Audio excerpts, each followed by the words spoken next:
வணக்கம் மக்களே, மீண்டும் உங்களை சந்திப்பதில் பெருமகிழ்ச்சி. நேயர்கள் அனைவருக்கும் இனிய தைத்திருநாள் வாழ்த்துக்கள்.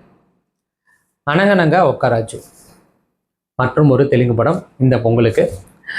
இதில் யாரெல்லாம் நடிச்சிருக்காங்கன்னா நவீன் பாலிஷெட்டி, மீனாட்சி சௌத்ரி, ராவ ரமேஷ் மற்றும் பலர் நடித்து மிக்கி ஜி மேயர் அவர்களின் இசையில் மாறி இந்த படத்தை இயக்கியிருக்காங்க. இப்போ இதில் கதை திரைக்கதைக்குள்ள நவீன் பாலிஷெட்டியோட ஈடுபாடும் இருக்குது.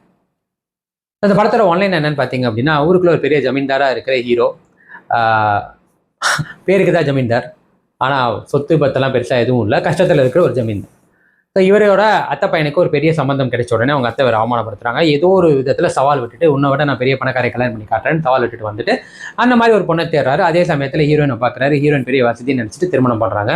திருமணமும் நல்லபடியாக முடியும் போது, திருமணம் முடிஞ்சதுக்கப்புறம் தான் ஹீரோக்கு ஒரு ட்விஸ்ட் வெளிப்படுது. அதுக்கப்புறம் இந்த படம் எப்படி நோக்கி நகருது, இவர் விட்ட சவாலில் ஜெயிச்சாரா இல்லை ஹீரோயினுக்காகவும் மற்றவர்களுக்காகவும் இவர் வாழ்க்கை மாறிச்சா அப்படின்றது தான் இந்த படத்தோட கதை சுருக்கம். ஸோ பொதுவாக நம்ம தெலுங்கு படம்லாம் பெருசாக நம்ம ரிவ்யூ பண்ணுறது இல்லை, நம்ம முன்னாடியே சொன்ன மாதிரி. பட் 2026 நம்ம மூவிங் ஃபார்வர்ட் தெலுங்கு மலையாளம் எல்லாமே பண்ண போகிறோம். ஸோ எனக்கு இந்த படம் நான் போய் பார்க்குறப்போ, நான் போய் பார்த்ததுக்கான மெயின் காரணம் நவீன் பாலிஷெட்டி தான். ஏன்னா எனக்கு இவருக்கு முன்னாடி வந்த மிஸ்டர்ஸ் பாலிஷெட்டி எனக்கு ரொம்ப பிடிச்சிருந்தது. ஸோ ஆப்வியஸ்லி அந்த காரணம் தான் நான் இந்த படம் பார்த்தேன். ஸோ எனக்கு இந்த படத்தில் ஃபஸ்ட்டு என்ன பிடிச்சிருந்ததுன்னா, ஆஃப்கோர்ஸ் நவீனோட ஆக்டிங் தான். ரொம்ப நல்லா இருந்தது. அவரோட அந்த மாதிரி ஒரு கதாபாத்திரத்தில் பார்த்துட்டு, இது கம்ப்ளீட்டாக ஒரு ரூரல் ஏரியாவில் அந்த மாதிரி ஒரு திமிரா ஒரு ஆட்டிடியூடாக ஒரு கேரக்டர் ரொம்ப நல்லா பண்ணியிருந்தாரு. அவரோட பாடி லாங்குவேஜாக இருக்கட்டும், எக்ஸ்பிரஷன்ஸாக இருக்கட்டும், நடிப்புன்றது பெருசாக நம்மளுக்கு அந்த கேரக்டரோட ஒன்றிட்டாருன்னு தான் சொல்லணும். நல்லா பண்ணியிருந்தாரு. அதுக்கடுத்து மீனாட்சி சௌத்ரி ரொம்ப க்யூட்டான ஒரு ரோல். முதல் பாதி ஃபுல்லாகவே அவங்க பண்ணுறோம், அவங்களோட ஆக்டிங் எல்லாமே கொஞ்சம் ஓவர் ஆக்டிங் மாதிரி தெரியும். பட் அது ரொம்ப நல்லா இருந்தது, அந்த படத்துக்கு தேவையான இருந்தது. ரெண்டாம் பாதி கொஞ்சம் மெச்சூர்டான கேரக்டர் நல்லா பண்ணியிருந்தாங்க. அதுக்கப்புறம் வர மற்ற கேரக்டர்ஸுமே இந்த படத்துக்கு என்ன வேணுமோ ஜஸ்டிஃபைடாக கொடுத்துருந்தாங்க. ஹீரோட கூடவே வர அவரோட சர்வெண்ட்டாக வர அவர் ரொம்ப நல்லா பண்ணியிருந்தாரு. ஒரு இடத்துல எமோஷனலாக பிரேக் டவுன் ஆகிறப்போ அவ்வளோ நல்லா இருந்தது.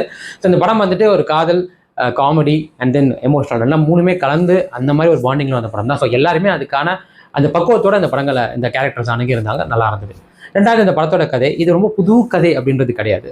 ஆனால் தெலுங்குல இதை பார்க்குறப்போ, இது புதுசாக பார்க்குறவங்களுக்கு மேபி இது அப்படி தெரியலாம். பட் ஸ்டில் இது ஒரு பாலிடிக்ஸுமே பேசியிருக்கு. அதுக்கு முடிஞ்ச வரைக்கும் அதுக்குள்ளே மற்ற விஷயங்களையுமே கப்பி ஒரு கமர்ஷியல் ஃபார்முலாவில் இந்த படத்தை கொடுக்க முயற்சி பண்ணியிருக்காங்க. அது ஒர்க் அவுட்டும் ஆயிருக்கு. ஸோ இந்த ஸ்டோரி அண்ட் ஸ்க்ரீன் பிளேவும் எனக்கு பிடிச்சிருந்தது. அண்ட் தென் ஆப்வியஸ்லி இந்த படத்தோட மியூசிக் எங்கெங்கெல்லாம் பாட்டு வரணுமோ அந்த இடத்துலலாம் பாடல்கள், தெலுங்கு ஃப்ளேவருக்குரிய பாடல்கள் அதோட அதுக்கேற்ற மாதிரி தான் இருந்தது. ஸோ தெலுங்குல பார்க்குறவங்களுக்கு கண்டிப்பாக பிடிச்சிருக்கும். எனக்கு ஓகேவா இருந்தது. பட் பேக்ரவுண்ட் ஸ்கோர் ஆப்வியஸ்லி நல்லா இருந்தது. இதுக்கு நடுவில் ஒரு பாட்டு எக்கடான்னு ஒரு சாங் வரும். அது ஒரு ரீல்ஸ்க்காக அந்த படத்துக்கு தேவையான ஒரு பாட்டாக தான் இருந்தது. பட் அந்த படத்தையும் தாண்டி வெளியில் நிறைய பேருக்கு அந்த பாட்டு இப்போ உள்ள சூழலுக்கு ரொம்ப ஒத்து போச்சுன்னு சொல்லலாம். ஸோ அந்த பாட்டு என்னோட ஃபேவரட் சாங் சொல்லலாம். ரொம்பவே நல்லா இருந்தது. அது மியூசிக்கும் நல்லா இருந்தது. அதை தாண்டி டெக்னிக்கல் வைஸ் சினிமாட்டோகிராஃபியாக இருக்கட்டும், ஆர்ட் ஒர்க்ஸாக இருக்கட்டும், எடிட்டிங்காக இருக்கட்டும், ஓரளவுக்கு அந்த படத்துக்கு என்ன முடியுமோ அது மாதிரி கொடுத்துருந்தாங்க, நல்லா இருந்தது.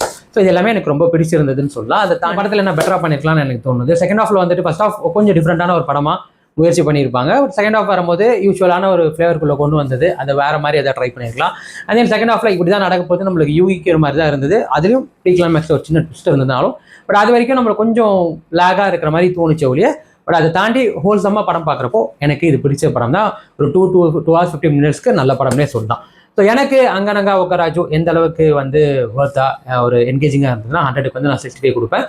ஸோ தெலுங்கு லீவில் எல்லாருமே போய் பார்க்கக்கூடிய, குறிப்பாக தெலுங்கு ஃபேன்ஸ் உங்களாம் போய் பார்க்கணும்னு நினைச்சாங்கன்னா கண்டிப்பாக இந்த படத்தை ஒரு ட்ரை கொடுக்கலாம். ஒரு நல்ல படம் தான். ஸோ அவ்வளோ மக்களே, மீண்டும் அடுத்த வாரம் வேறு நல்ல திரைப்படம், வேறு நல்ல விமர்சனம், வேறு முன்னோட்டத்தில் உங்களுக்கு சங்கீரால் தென் பேக் விஜய் கிராதகன். இது நம்ம ஷோ இது போச்சு.